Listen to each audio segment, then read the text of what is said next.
Good afternoon, masana bwino konse kumene muli. Video imene ntapereka pompano tinapeleka update yokhuzana ndi ma Americans kufuna kukadutsa pa Strait of Hormuz. Mabe ndithu ma ships ena amene ndithu amayenera kuti adutse akhala nthawi yayitali kwambiri. Iwo ndithu anakana chifukwa anadziwa zoti pali danger. It's very, very risky to cross through the Strait of Hormuz. Choncho iwaja ananenetsa kuti ayi usadandaula ndithu ife ndife ma Americans amene tithu pa dziko lonse lapansi timamenya kuposa wina aliyese. So anapita okha.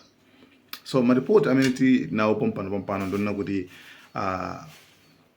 American warships awa ndi ma ships ankhondo, especially ankhondo, not kuti commercial vessels kapena ma ships amene ma oil tankers, no, koma awa ndi ma boat amene omenyera nkhondo aja.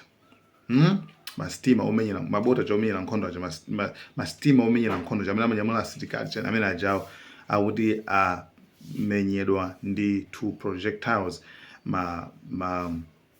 mabomba awiri.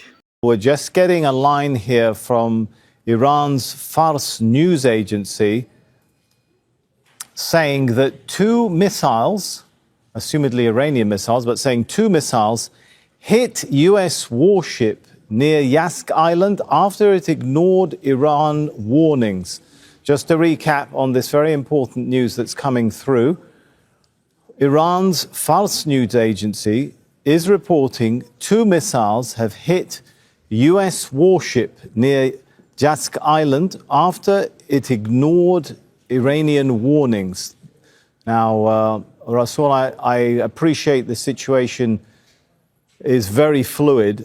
Are you hearing anything about this that no doubt would be a very... Okay, so actually, not sure kuti mabomba amene achokera kuti, like achokera kuma fleet mosquitoes, ma Iranians ali ndi maboti tinatake timathamanga kwambiri and tima fire mabomba ndi komanso even inso kuntunda kwa malo ngati Strait of Hormuz kina konseko aliso ndi chimodzimodzi athaso kutulusa mabombaso from there kupita ndithu mu nyanja mmene momo. So akuti ndini Yask Island kucha ku Strait of Hormuz kumweko kuno ku Yask Island kumene amakhanga tafuna amayimika after they ignored the warnings. Anayimika tayimani bwererani kumene muda bwino ngumumbirako bayiwo anapangebe makane ndi kumapirirabe. So angokuzindika zoti mabomba awiri pum basitu.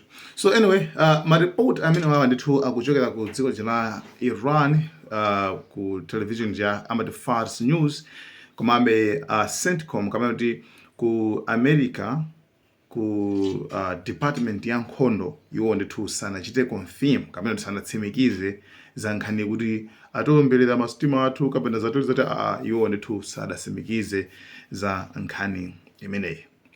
Ababa sipano sitikuza zoti reactions reaction kama kuti ama Americans apangalo chani ngati nkhani ndithu ili yoti ayitsimikiza kuti ndionadi kuti iwo ndi apanga chani. So iyi ndi imodzi somwe timati escalation, zinthu zikwera sopano mabe still tisamayiwalenso kuti kumene tikuchokera ndikuti chifukwa ma news outlets anthawi zino amakonda kukamba zinthu zoti tingoyerekeza zatere kumene kumewana kuti kodi tikuchokera kuti kumene tikuchokerako kumatithandiza kuti tiziyang'ana kumene tikupita komanso kuti kuti tili mu situation yanji kama tili mu nyengo ya mtundu wanji.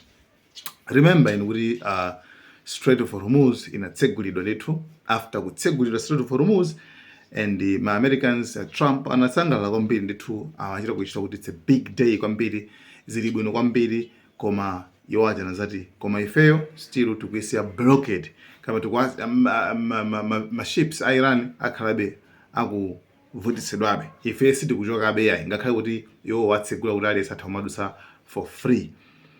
So Iran pamene kuti ndeziyani zimenezo pamene tsopano Iran imakatsekaso ndithu ka chikena choncho pamene ndithu muona zimene zizi komabe Iran inachenjezabe yakhala kuchenjeza kwambiri dzulo.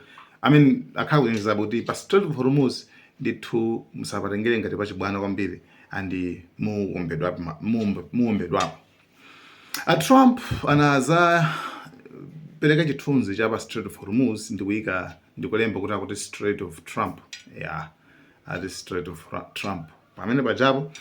So I mean zimene akhalakala yakufuna kuyambira mbiyo a Trump anena kuti as long as mwina mwake pa Strait of Hormuz tikhale pa anthu awiri. So zinthu ngati zimene zikuchitika komanso zimene tili nazo. So guys, thank you so much. Tikhalebe tikupasani bene ma update amene wawa kwina kuti kuse kumene zingabwereremo. So guys, thank you so much. Now in the cameras.